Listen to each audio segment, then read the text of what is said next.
boys who thought I had the calling, and then when I defined celibacy, I knew I couldn't go through with it, even at a young age before I had any experiences. But when we used to ask the nuns, because we were all very, very much involved, family prayer, rosaries, very, very strong Catholics. I would go to the sisters and I would say, how do we know if we have the vocation? And she said, the Lord will tell you. And I wondered, did you have those kinds of moments when you were young that sent you to the seminary? Or, I mean, was it pure pressure of other friends who went on? I mean, to me it seemed like a very, because I kept listening. I said, Lord, do you want me to be a priest? And tell me. And maybe that was the wrong way of going about it. Maybe that's why I ended up a professor. Dominican. Dominican train from Puglia. That's the last. I'm still listening. People of God, it's every day. You're ordained every day. You're ordained not once by a bishop. You're ordained every day by the people of God. And some days it comes a little bit easier than others, but it really is that kind of thing. There never was a voice. There never was anything like that. It's just something, you know, we had great priests early in Mount Carmel. People like Gene Foucher and just wonderful priests that were real role models for me and in the seminary, and that really helped too. Today it's just the people of God you call. I'm a little younger than my two brother priests up here. My experience of the church was post-Vatican II. I would say that my experience of catechesis was quite weak. We had John Denver songs and frankly even streakers were in the church on one Sunday afternoon, they were not. The suburbs here in Chicago. And so I didn't have as much Catholic culture as Father Dominic and Father Tony described. And so it wasn't really until, I mean, my family was religious. My father was actually quite religious, more religious than my mother. And so I had, I think, a pretty solid Catholic upbringing. I didn't go to Catholic school, despite the fact that I'm now superintendent of Catholic schools in the Joliet Diocese. Did CCD, made all the collages, all the stuff that we did in the 70s. And it took until I got to college and started taking theology classes and going to Mass on a regular basis at school to have my faith awakened in a more serious way. And that's when I connected what I would say is a call to service in the church. And as Dominic said, that call comes every day, and you respond every day. And God, what the bishop said at my ordination was, today the church gives you permission to become a priest, or to try to become a priest. And that's something that we have to try to renew every day. So that's how I describe it. Right, I appreciate the question. It still remains a mystery, on some particular level. I don't use that as an excuse. But I look at it this way, that every morning I get up to face a morning Mass, and even though I may have a schedule in the parish, you just don't know what's going to go on. And you almost have to consciously make a commitment in the morning again. I will do what I will do best, as a priest. And God help me that I always keep my focus in doing this. There is no voice, there is interior stuff going on. But why are some called and some not? We don't know. Only God knows. So we just have to let go and trust that which we are called to, and we do well at it, and continue to learn about, is all part of what I consider to be God's grace. I am the fourth priest of here, so I'm going to say a little bit, and ordained much more recently. I would just say this: it's not so much a voice, but I call it the vocation as a double negative. I reached a point where I said I could not do this. And it really came as two negatives. It's like, because I was living in New York City, I was having a great time. I didn't really think, why should I give up this great time?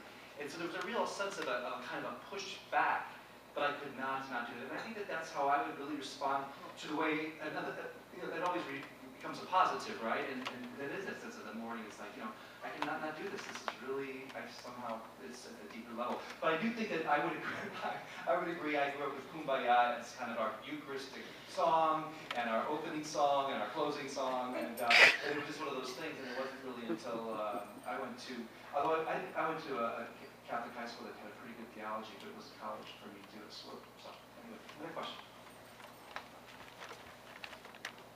Listening to your stories, you're very young. Most of the Italians in Chicago have been ministered to by all over in the 20th century by priests who were taken to the seminary when they were in the 8th grade or something, and they went to the Sacred Heart Seminary in Stone Park, and went through the various years there, and the whole idea was to create a seminary, taking Italian-American boys and turning them into Italian-American priests to serve the Italian community. And that was a much different experience, I think, than I mean, you all went to college or something, or after high school went to the seminary, but they started early. It's a very different world in some ways. Any other questions or comments? One other thing that has to be said is the importance of family and vocations. La Familia is really, really important. And if we're looking at some of the causes of perhaps the decline in vocations, it is a lot of families would not want to see this as part of their children's lives. It's just the reality that is there. The night before I was ordained, and it was up at Mundelein, and my family lived on the north side, there was a knock on my door at the seminary. My 3 brothers showed up. They were going to take me out and teach me how to drink a little bit of wine at a time. They were the only 3 guys the next day at the ordination that were hungover. But they were there for me, and that meant so much to me.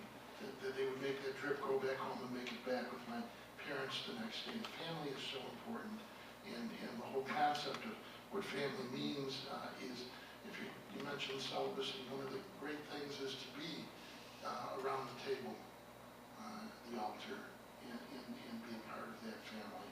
That makes such a difference, such a blessing, such a grace. I just like to make one final comment, and that is, we're talking a lot about the past, we're in the future, in the present, but also, I think some consideration should be given to the future. I'm very grateful to Father Mark for putting something like this together, because my own experience is really of more sort of recovery and living into my Catholic family background.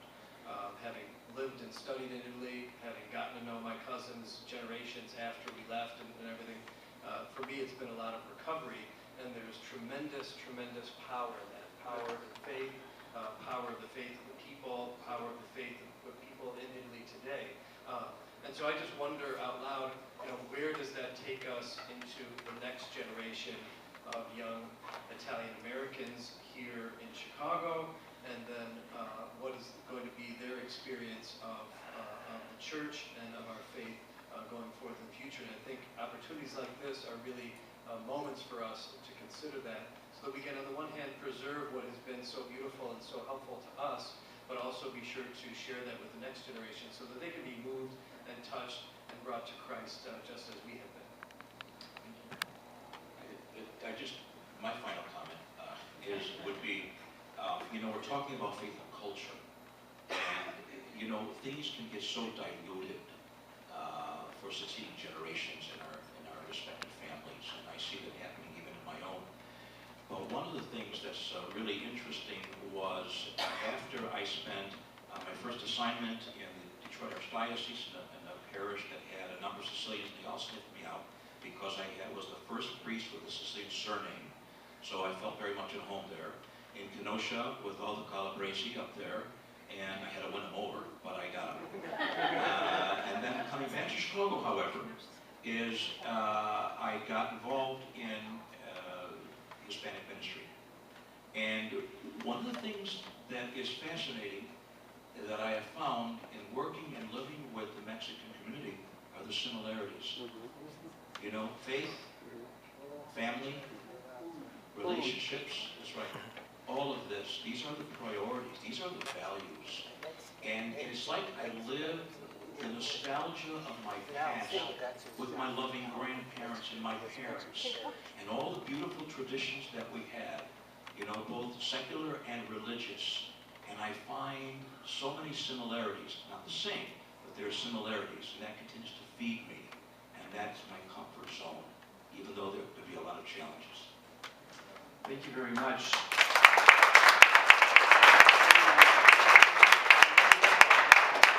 I want you to know that Dominic and I did try to canvass if there was an Italian-American nun, and we didn't maybe either have enough time, or we could not find one who was at least working or living here.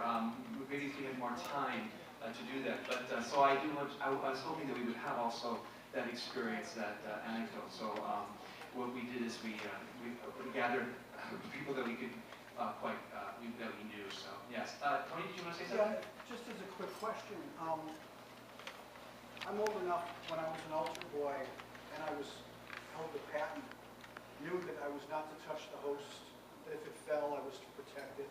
The priest received it. Later, lay people, including my father, began to give Holy Communion, administer the sacraments. Can I ask about the role of lay people within the ministry? And can I ask a question about women in the ministry? Because my sense, and I know I won't be a huge... I think you can answer that. You can ask that when we're having champagne or prosecco. I think the answers will actually be more interesting after prosecco.